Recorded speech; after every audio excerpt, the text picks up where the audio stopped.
Hello, all you lovely people out there trying to make the world a better place. Welcome to the Dead Man Walking podcast. I am your host, Repeatedly Dead Fred, author of the soon to be released medical trauma memoir, brain fart there, The Summer I Died 20 Times. Thus, the nickname Repeatedly Dead Fred, and thus the occasional brain fart. Today, I am happy to have Laura de help me out, please. DiBenedetto. DiBenedetto. I'm so sorry. We can do this again. Laura DiBenedetto, who's here to talk about a variety of things. She's had a TED Talk. She's got a book, The Six Habits, and she's a fascinating person. So welcome, Laura. Happy to have you. Thank you. I'm excited to talk with you today. Thanks. So what do you want to talk about first? You've got like a wide range of top matter. So Well, the book that I wrote, The Six Habits, is mhm. it's a life-changing opportunity for people who may have died repeatedly. That wasn't the original intent, but I suppose it could be. Yeah. Um, don't die laughing, Jesus! I don't have the paddles, and we're doing this remotely. But you know, uh, the book was written to help people to live a more comprehensively joyful life. I think that most Mhm. people just kind of muddle through and Mhm. they just kind of focus on survival, not really thriving. And I mean, that was me. I wrote the book because, I felt dead inside. I was actually, going to the ER a few times because I was having so many anxiety attacks and I thought I was having heart attacks. Mhm. I just wasn't living the kind of life that our creator designed for us. So I knew that I wanted better. I knew that better was possible. And so what I did was I decided to do something to change my life. It worked so Mhm. well that I went on to uh, write it into a book so I could share it with other people. I just thought it was just too life changing to keep to myself. So Mhm. that's where we are. The book is a bestseller. I've done a TED talk.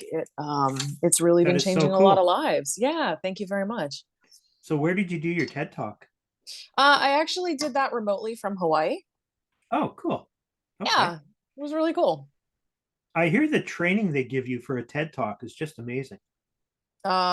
Yeah, it Maybe not for was. the remotes. Uh, Everything was so different in the pandemic. Hmm. The training schedule that we had outlined was, um, honestly, it looked really incredible. But being that we had to do everything remotely, there was a lot of things I had to opt out of. But what they provided instead was a lot of like one-on-one coaching and stuff like Hmm. that, and critique, and it was really good. It was really good. I'm very grateful for the experience. I'm glad. So if people hear the title of your book, The Six Habits, their minds might race to The Seven Habits by Stephen Covey, which had a lot of spiritual undertones, or Hmm. they might think to James Clear, the Atomic Habits bestseller, but yours Yes, has a different focus. So it why don't you does. tell us a little bit about how yours is different than just creating new habits? Yeah, so it's more of an analysis of like the existing habits that we have. Most of the Mhm. habits that we have, we think about things like what James Clear talks about in his book of physical habits. They're things you do. My book is all about the things you think, the Mhm. habits of the mind, the well worn ruts in your head that keep you responding to every situation the same way over and over. The problem with that is most of the habits that we have do not serve us. We experience adversity. We react the same way generally every time, maybe slightly different, but it's typically the same. We apparently die a lot. You might react the same way every time and have like the same emotional reaction to it. You Mhm. know, um, you could experience criticism online, criticism from your spouse, a failure, a loss, an opportunity, something not going your way, and we typically respond the same way. And our life and the life we have, the the success or failure that we're experiencing, the abundance or lack thereof that we're experiencing, it is that is a, as James Clear puts it, a lagging indicator. It Mhm. is the result of all of these years of habits. So if you take a look at your life and you're like, well, this sucks. Well, I'm sorry, but it's your own damn fault. Mhm. And the good news is you can do something about it. You know, your life is the result of a culmination of all your habits stacked up and presented on a platter, if you will. It's like, here's Hmm. the total, right? So it's just the result. Like if you continually say to yourself, I'm a loser, I'm a loser, I'm a loser, I'm a loser, I'm a loser, I'm a loser, I'm a loser, and you say this to yourself for like 40 years on end, and then at 40 years old, you discover, oh my God, I'm a loser. I haven't done anything with my life. Why would you be shocked? Hmm. Why would you be shocked? You've done nothing but program your head to believe that you're a loser. So your life Hmm. will reflect that. Now, if you go through your life and you believe, no, I'm a winner, I can do things. I'm a winner, I can do things. I'm a winner, I can do things. And you believe this deeply and you say this to yourself for 40 years, at the end of 40 years, you're going to look at yourself and be like, God damn, look at me. I'm a winner and I did things, you know? Yeah. So I it's, think it's a lot of different stuff. I think a big part of that is we're not told how to think I am a winner and how to internalize that. We're not Correct. taught how to give us ourselves positive self-talk, but what we are taught is to engage in a lot of reductionist theory and look at a Yeah. problem and try and over reduce it and oversimplify it, Hmm. and then trying to use an oversimplified correction Hmm. that is entirely inappropriate. So, Agreed. And my book seeks to remedy that. mhm, And it delivers. There's a lot of books out there that are very well written, but you can't take action on them. The books that you mhm, mentioned are excellent books, and people should absolutely read those and take action on what's in there. My book is one of those books. mhm, They, the people who read my book and do the things that are prescribed to change the mental programming and like deprogram out of really negative toxic thoughts, mhm, these are the people who see massive massive life change. There's also a number of very interesting thought-provoking books out there that are more theoretical than practical. My mhm, book subtitle is Practical Tools for Making Your Dreams Come to Life, and whatever they are. I mean, you could dream of just having a beautiful farm in the middle of the country somewhere. mhm, Some people dream of just, being married and maybe having like, a couple of kids and being 30 pounds thinner. Like, mhm, other people want to travel the world and have a big yacht. You can have what you want. If other people can have it, you can have it, because those people that have those things are not special. I'm mhm, not special. You're not special. Sorry, you're not. Nobody's special. And that's a good thing. It means that, oh, well, they don't have some sort of secret sauce that I don't have or can't have. And since mhm. they're not special and I'm not special, if they could do it, then I can do it too. But I have to do things to make my thoughts in line with someone who has those things.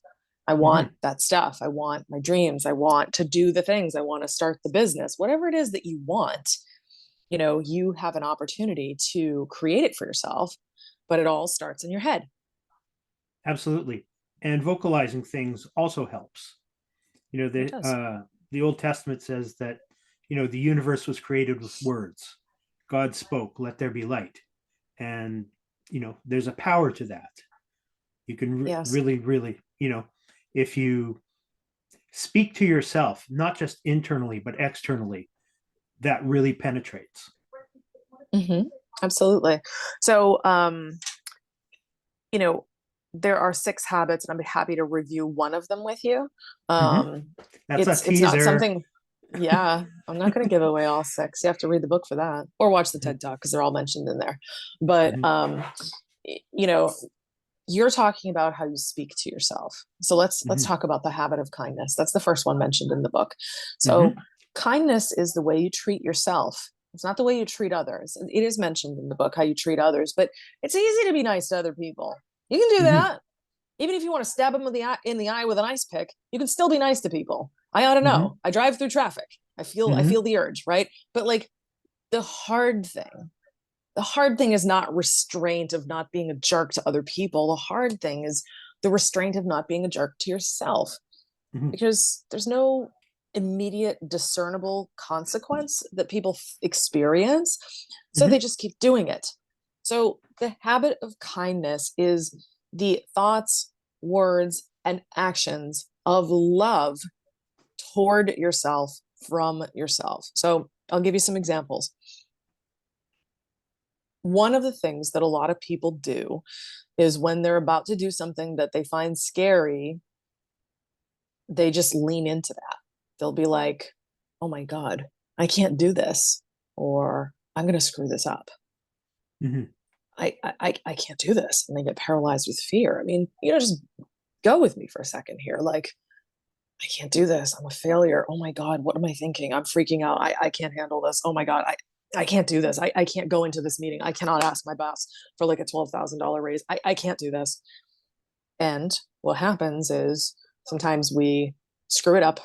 We go into the thing that we were scared of. We screw it up because we've talked ourselves into such a state of frenzy that we sabotage the process, or we're like, screw it. We don't even try. Just using the example of going after the raise, we just cancel the meeting, or we just Hmm. clam up. We don't say anything, or, you know, whatever. It triggers a lot of that flight, you know, fight, freeze, or Hmm. fawn experience. And when you are kind to yourself by comparison, the behavior is different. I mean, you can even like see the looks on my face when I'm kind of like pantomiming this for you.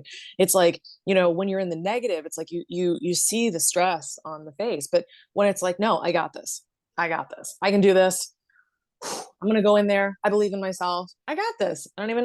No, I'm not worried about this. This is going to go well. It's going to be what it is. And I have faith in myself in this process. I got this. What happens there, it's a calming effect.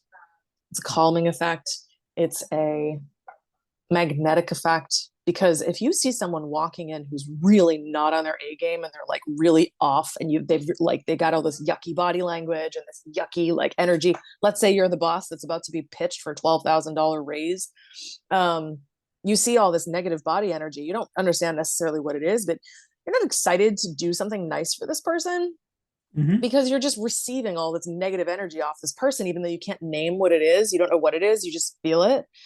But when you get the opposite, you get someone who walks in your office confident, feeling really good, calm, like, oh yeah, I got this, like this is good. I'm excited to have this conversation. It's going to be great. That person, when they walk in, they're giving an easeful, a graceful type of energy. And what that does is it not only affects the other person, but it also creates a different energy to the conversation. And it's Hmm. like people want to think that the subject of manifestation is just sitting on a prayer pillow and wishing for stuff.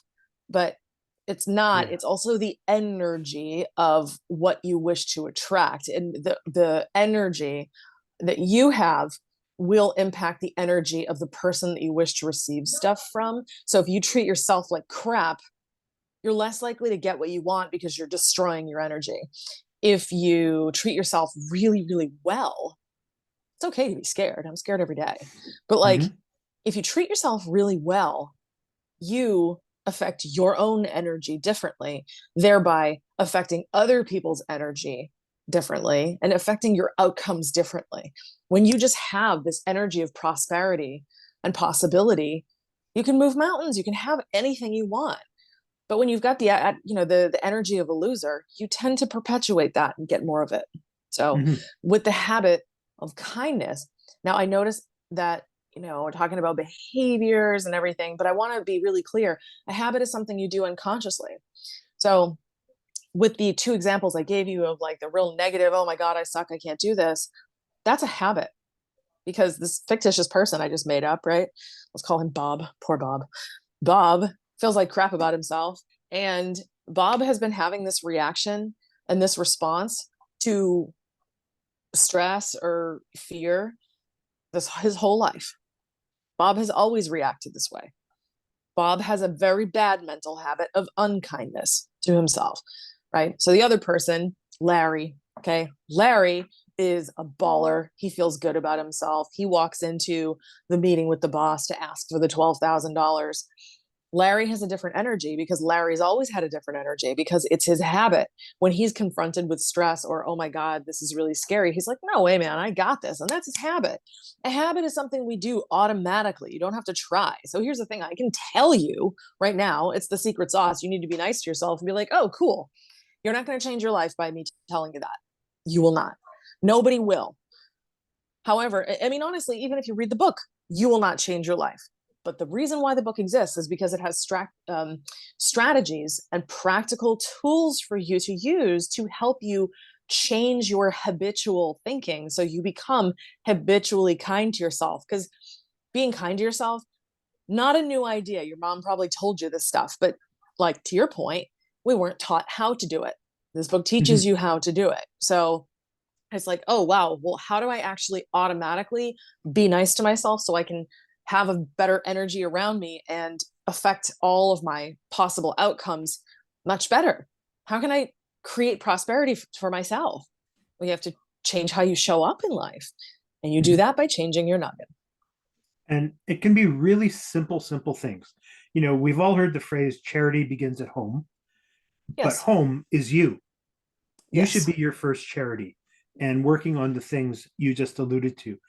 And as I've talked to people on so many podcasts, they all have some version of what you've been talking about with the loser syndrome, and they all have some variant of imposter syndrome or Yep. lack of confidence, or you know they don't have the right posture to walk into a room, or they don't know how to shake Yep. hands properly. Like these Mhm. are all contributors, but the more you do them, the more it becomes that intuition, and you don't Yes. have to think about it, just like you don't have to think about breathing. You just do it. Mhm. And Yeah, the breathing is whole not point something is we do right. reflexive. Well, Yeah. if you repeatedly died, I would argue that you've got a point there. Um, I think that to change how you show up and make it automatic, it's proven. You have to put the work in. So, the people who read my book and do the work, they see massive changes in their life that have like a ripple effect throughout their entire lives. So there's Mhm. 6 habits. Imagine if you change only just this one and forget the other 5. You're going to see a massive radical change in your life because you'll see new pathways in your brain being created. You'll have different Mhm. responses to different situations. You'll catch yourself being totally chill one day when someone's being an absolute jerk to you. You'll Yeah. you'll see somebody like coming after you online in the comments section, and you'll just be like, whatever, poor guy, must be having a bad day, instead of getting triggered. Mhm. Like when you're able to respond automatically without even thinking in a helpful way, that's awesome. Like being angry doesn't really help us too often. It does help us, believe it or not. Anger is a very useful tool because we can get angry that problems exist, and that's where the inspiration to solve them can come from. So if you're angry, if you're listening to me talk to you and you're angry about some of the situations in your life that have really sucked for you, and you're sick of things going wrong, and you're finally angry enough to do something about it, awesome. That's a wonderful use for anger. Be Mhm. pissed off at the situation and use it as the driving force to actually do the work to um to make sure that you actually are able to get things done in your life. Mhm. You It's know what I what mean? you do with the anger that's the key. Like if you just Yeah. use it to seal the boiling pot and let the pressure build up, Hmm. that's not useful to you. But if you use the anger to move it in a positive direction, that's what we Absolutely. need to do. So, do you have It is. a Actually, I want to specific say story? one thing to you that I think you'd find really useful. Hmm. Anger at my situation is what caused me to study human behavior and study psychology and study the science behind habit formation. And I was angry at my life, and I was finally pissed off enough to do something about it. So Hmm. that's why all of this started. But the joy of the result is why I ended up writing the book so I could share it with others, because it was like, oh my God, this is life changing. I can't keep this to Hmm. myself. Hmm. So go on. I had to tell you that. I think it's a very important point. Do you work with clients one on one, I do. or I you love just it. so do you have a tale of somebody who started manifesting some of your 6 habits and just did such a mind-blowing turnaround that you would like to share, or you Yeah, can I share? would actually. Yeah, I mean, obviously the names will be changed to protect the Yeah. innocent and This fabulous. is this is Um, Bob number 2. yeah, Bob number 2. Um, poor Bob. I always pick on him as my examples. This poor Hmm. fictitious Bob. Anyway, yeah, I have actually this wonderful man that I've been working with for over a year, and the the place where he started was really successful. He's done a lot in his life. Fabulous career, owns his own business, but a lot of the reason why he was so successful is because he basically um, beat himself Hmm. mercilessly to make it Yeah. happen. He abused his way into success, and a lot of people do that, and I know that because I used to do it. But this man, he built a great business for himself, and he always abused his way, abused himself into success, right? So then once he started to really achieve things and started to do the work on himself, and spending time with me, we uncovered his incredible exhaustion at just beating himself up all the time, Hmm. how tired he was, how just beaten down. And unfortunately, what happened is because he always beat himself down so much, and that forced him to be successful. And a lot of people do that. Um, he ended up developing a deep loathing for what he was doing, and absolute paralysis over, well, now what? I've actually Hmm. achieved what I wanted, except I still hate myself. Um, and And I'm I find still out now treating my. that, and that's, I find out now that's not really what I wanted Yeah, no, often. he wanted the success, but he wanted it for the wrong reasons. Hmm. So, in the work that we've done together, we've actually been able to successfully reframe how he sees himself, how Hmm. he treats himself, and what he does in response. So now, actually, what he's doing is he's starting to have incredible self understanding, and he's starting to be more playful, more Hmm. joyful. He's pursuing things because of desire, not because of a punishment. He's pursuing things from a place of just pure excitement. That's Hmm. wonderful. And what's really neat is he's entering a period of transition in his career. He's achieved a lot, and he did that from a place of self-flagellation.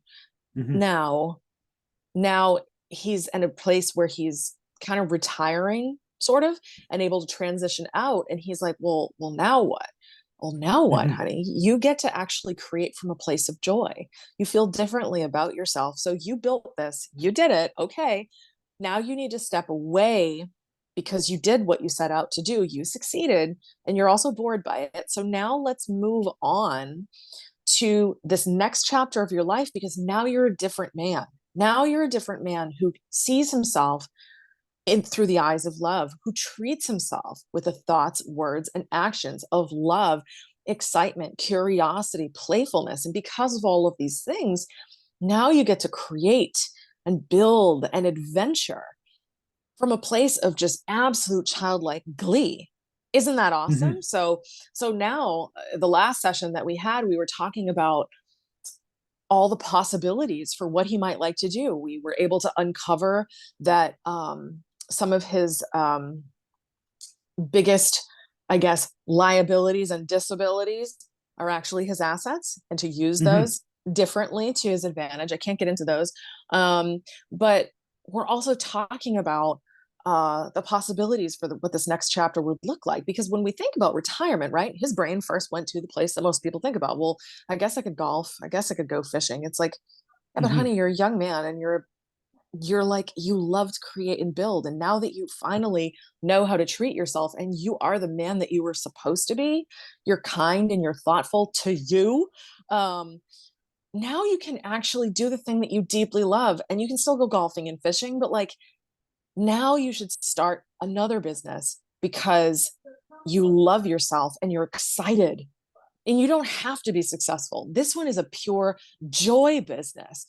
Hmm. Oh my God, you should have seen him. He was so excited on the phone call. Like I could just feel his energy. I could see his smile, like just lighting up. Like I could feel the energy coming from him of like this incredible excitement of possibility of like, I'm free. I did it. I get to create from a place of joy, and I don't need to be I don't need to abuse myself anymore. And Hmm. I can actually build the business that I always wanted to build from a place of like just pure excitement where, Hmm. he hadn't done that the first time, and he definitely achieved a lot of success, but the way you achieve success is extremely important. So the shift in him, it's just he's healthier. Like over the last year, he's gotten much healthier. He's lost weight. He has more quality time with his family, his kids, his wife, and he's been able to like completely step out of business meetings that he didn't need to be in because he always felt like, oh, well, I have to be here. No, Hmm. you don't, And so he's been giving himself permission. He's been, letting things go. He's been delegating better. I mean, God, he's just, he's so amazing. And it's like, it's so exhilarating to like watch him just grow and change because I Hmm. know like what he did when he was being an utter jerk to himself. And now that he's starting to be really nice to himself, it's like you can blow the lid off the potential. It's like much Hmm. more massive. I think you touched on a point, but I think you said something about childlike. And Yeah. when we get to that, if we can get to that positive excitement place, that childlike excitement place, if you're walking down the street and you see little kids, like toddlers or 3 years old, and they see like a flower and they're jumping for joy, like we Yeah. lose that as adults. But we don't have And to. we don't have to, but it's sort of what we're taught or what we're shown, either Correct. directly or indirectly. Little So, kids see adults as unhappy, miserable robots who appreciate mhm, nothing. mhm. So when you're kind to yourself and you have that charity begins at home mindset, you can get back towards that childlike excitement and use that as fuel to help you move yourself forward, I believe. Absolutely. Absolutely. 100%. And here's the thing, like, so I started working with the client that I was telling you about because he read my book, loved my book, reached out and he's like, I loved your book. We ended up talking and, then he decided to just hire me for one session. And Mhm. apparently it made a hell of an impression. So he's just been working with me ever since. And, all of the 6 habits contribute to that childlike wonder. And Mhm. it's actually mentioned in the book, right? Like, you know, we we really deeply to to appreciate life. We need to Mhm. like not take this incredible gift for granted. Like I'm not a person who believes in multiple lives. I believe that we get one. Why waste it? Why waste it? Why For treat sure. ourselves like crap? Like why? There's no benefit to it. Oh, because your Aunt Flo said to you that you need to treat yourself like crap because you're not worthy and that's just what you do. No, sorry, you're negative, Auntie. I'm not doing that. Like, I never you know, liked Aunt Flo. yeah, she sucks. But you can live your life as honestly as a giddy child the whole time. It's one of the things I deeply admire about my dad. My dad is one of my biggest heroes because he has never lost his childlike appreciation. Like Mhm. he and I have one thing that's kind of funny in common. We'll go outside. So I live in North Florida and we have a ton of toads. I love toads. I think they're adorable, right? And I am just a big kid. I want to be clear as a bell about Mhm. that one.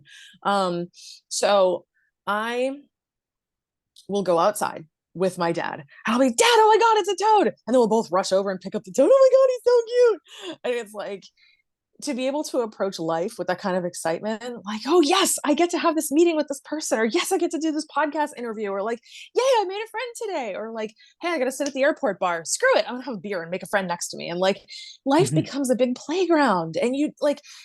I mean, anyone who's feeling negative might listen to what I'm saying and be like, "Oh my God, she sounds like a crackhead." Well, we'll try being happy. It's actually better Mhm. than just being negative and silent and isolated and just in yourself all the time. And like, if you change your perception of the world, starting with your perception of you can do so much. I mean, like my perception now of life Mhm. is life is a big playground and all of these other people are my playmates, and I get to hang out with all kinds of people and have a wonderful time. I make friends every place I go. I make friends every time I sit down next to somebody in an airplane.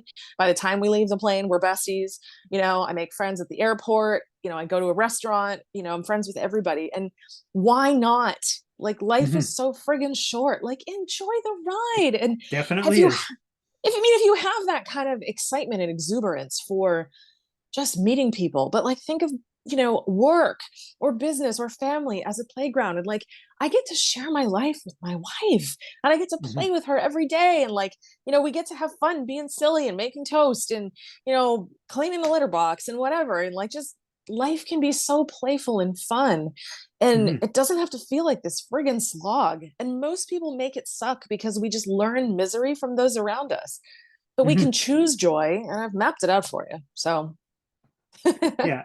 And I think people also have um, a tendency to disproportionately weight negative things Mhm. as opposed to their positive experiences in their life. Oh, So 100%. yeah, yeah. Yeah, it's indisputable. People have a very poor ability to properly judge the weight of things. Hmm. Negative things seem to weigh 10 times more, and we dismiss the positive. We're hardwired to do that. I mean, our survival instincts, like back to cavemen days, it's like, you pay attention to the negative stuff, the good stuff. It's like, oh, whew, I didn't die. I feel like you have a lot of familiarity with this. Like, yay, I didn't die. All right. Like, Hmm. but like, then when something bad happens, it has a heavier psychological weight. But we can also change that. We don't have to continually choose to look at things in such a toxic and unhelpful way. Hmm. So Laura, we're getting close to the end of time. Not for the Wow, that's universe, just heavy. for us. So Holy if crap, is it really Revelations time? yes, so if people want to get a Okay. hold of you for a private session or a speaking gig or whatever, how do they get a hold of you? If you go to the6habits.com, it's THESIX habits.com. You can get a signed copy of my book if you like. You can get your hands on the 90-day program that changed my life and so many others. You can also reach out to me about coaching or speaking engagements. You can listen to this show and some other shows. But yeah, the6habits.com, THESIX habits.com. Perfect. So as we wrap up, I mentioned to you the Dead Man Walking quiz. Would you like to Yeah, participate? number Okay, so 13. 13. Okay. Have you ever eaten an insect on purpose, or would you like to make that part of your regular diet, as some people are now proposing? Those some people can go eat all the bugs they want. That is a hard no for me. I will be a lettuce munching vegan before I eat a bug on purpose. No. Does this mean I've eaten bugs accidentally? Regrettably, yes. But I'm sure we all have. no, our bodies are actually not designed to digest this. We don't have the proper enzymes that can actually cause long-term cancer. So for people who are like, yeah, I'm so excited to eat bugs and crickets and stuff because the WEF said this was a great idea and I can't wait to do it. Yeah, you're not a bird. So maybe stick to veggies if that's your thing, or, some other sustainable meat or whatever it is that floats your boat. But ew, ew. I'm with you on that. So, No, Laura, although the occasional accidental fly when you've got your mouth open for too long. mhm, okay. Well, thank you so much, Laura De Benedetto. Was Close. that better? DiBenedetto. De Benedetto. Oh my gosh. Brain damage. I'm so sorry. But they could It's just okay. thank you so much for being on. Thank you to the audience for tuning in. Please like, subscribe, share this podcast with lots of people. Send them to Laura to get some help moving their lives forward. And have yourselves a great week. We'll see you next episode. Bye bye. And I think Zoom is going to kick us off.